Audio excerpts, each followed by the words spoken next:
يا أهل جزيرة غمام، يا أهل الجزيرة،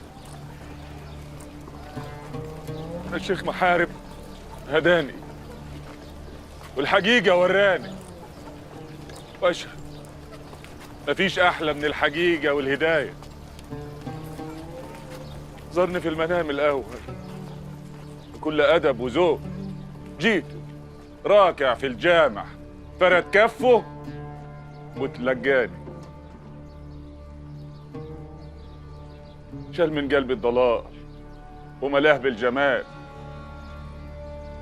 أنا كنت عبد بالشهوة والهوى، والخمرة كانت المية اللي بترويني، ورزقي كان من عرق الحريق، لحد ما الأعمى شاف والقلب نور وبقيت من أتباع. اسمعوا كلامه، اسمعوا كلامه وامشوا في ظله، واشهد أنا وكل طرح البحر، رجالة وحريم وعيال، كلنا فتوح الشيخ محارب.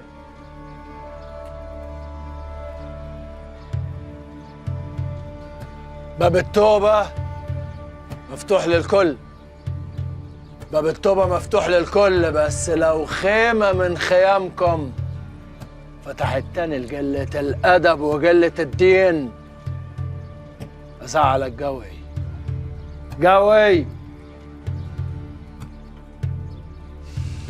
أعوذ بالله من الشيطان الرجيم.